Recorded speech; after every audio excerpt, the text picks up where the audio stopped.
अब तक आपने सुना कि कावेरी जी अपनी तीनों बेटियों ईशा, मोहिनी और सुहाना की शादी 3 घर जमाई लड़कों के साथ करवा देती है।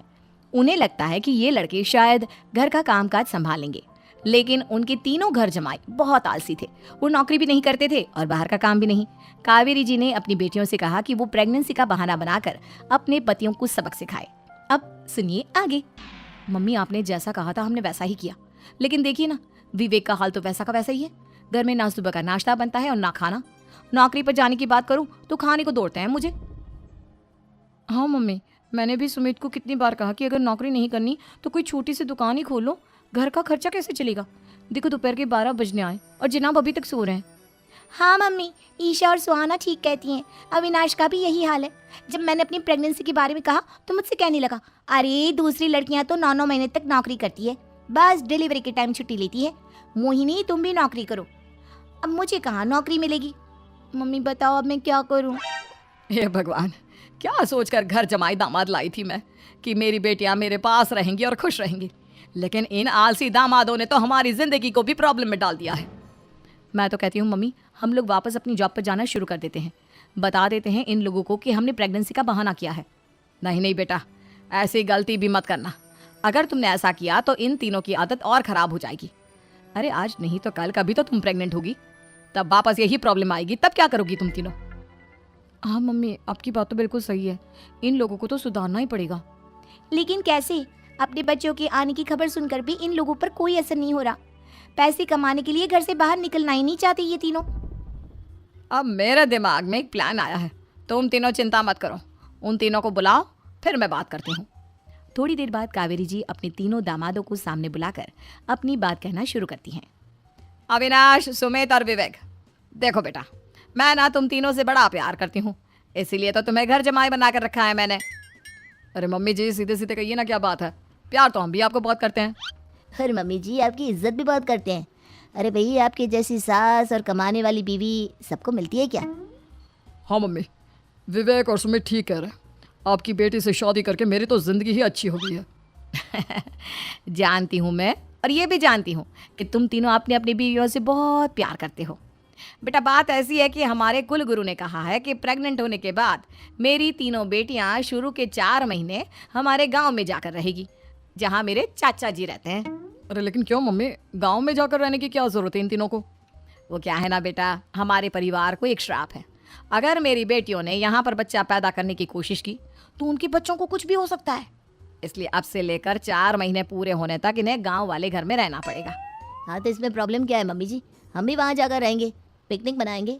अरे भाई, बीवी जहाँ हम भी वहाँ। हाँ यार, आइडिया तो बहुत अच्छा है। शहर की ज़िंदगी में रह रहकर परेशान हो चुके हैं, अब कुछ दिन गांव में बिताएंगे। तुम लोग समझने की कोशिश क्यों नहीं करते। तुम में से कोई भी वहाँ नहीं जा सकता, और मैं यहाँ रहूँगी ना तुम तीनों के साथ। 4 महीने की तो बात है, उसके बाद ये तीनों ही लौट कर आ जाएंगी। ठीक है मम्मी जी, अब हमारे बच्चों का सवाल है तो ये तो करना ही पड़ेगा। कावेरी अपनी तीनों बेटियों को कुछ दिन के लिए घर से बाहर कहीं दूसरे शहर में रहने के लिए भेज देती है। कुछ दिनों के बाद, अरे मम्मी जी, बहुत दिन से पिज्ज़ा नहीं खाया, मंगवाइए ना। क्या बताऊं बेटा, पहले तो बेटियां खर्चा दे देती थी क्योंकि उनकी नौकरी थी, लेकिन अब तो मेरे पास पैसे ही नहीं बचे। थोड़े बहुत पैसे हैं जो बच्चों की डिलीवरी में काम आएंगे। लेकिन मम्मी जी, आपकी बेटियों को वापस आने में तो अभी बहुत वक्त बाकी है। वही सोच सोच कर परेशान हो रही हूँ। सोच रही हूँ कल से दूध भी बंद करवा देती हूँ। अब दूध वाले को देने के लिए पैसे भी तो नहीं है ना। अरे नहीं नहीं मम्मी जी, अगर दूध भी बंद करवा दोगी तो मुझे चाय कहाँ से मिलेगी? और चाय के बिना मैं तो मर ही जाऊंगा। क्या करूं बेटा, इसके अलावा हमारे पास कोई ऑप्शन नहीं है। मेरे पास पैसे ही नहीं बचे। इस तरह कावेरी जी धीरे धीरे अपने तीनों दामादों को पैसे देना बंद कर देती हैं और घर में खाने पीने की चीजें लाना भी बंद कर देती है। अब वो तीनों बुरी तरह से परेशान होने लगे थे और इसलिए एक दिन तीनों प्लान करके घर से बाहर निकलते हैं। और बाजार में जाने के बाद, यार अच्छा खाना खाए हुए कितने दिन हो गए, पता नहीं कब अच्छा खाना मिलेगा। हमारी बीवियों के जाने के बाद तो हमारी हालत भिखारियों जैसी हो गई है यार। कुछ भी हो, मुझे तो आज पिज्जा खाना ही खाना है। जेब में 1 रुपया नहीं और पिज्जा खाएगा, कहाँ से आएंगे पैसे? अरे देख, वहाँ सामने बोर्ड पर क्या लिखा हुआ है, कंप्यूटर पर काम करने के लिए एक आदमी की आवश्यकता है। भाई मैं तो जा रहा हूँ, काम करूँगा और शाम तक पैसे लाकर आराम से पिज्जा खाऊंगा। जा जा, तुझे कोई काम नहीं देने वाला, हम तो घर जा रहे हैं। चल भाई सुमित। सुमित और अविनाश वहाँ से चले जाते हैं और विवेक उस कंप्यूटर शॉप पर सारा दिन काम करके 5,000 रुपये कमा कर घर लौट कर आता है और अपने खाने के लिए अच्छी अच्छी चीज़ें भी लेकर आता है।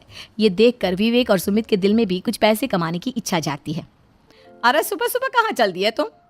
मम्मी जी एक बहुत अच्छी जगह मिली है। कंप्यूटर पर काम करने के 5,000 मिले थे कल मुझे।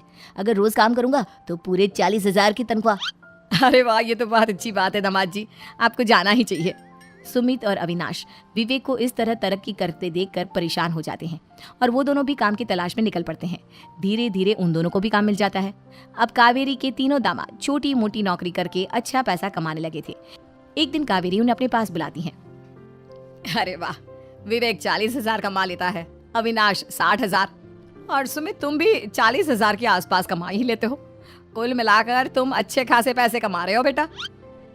हाँ मम्मी जी, बहुत मजा आता है जब महीने के एंड में मोटी रकम हाथ में आती है।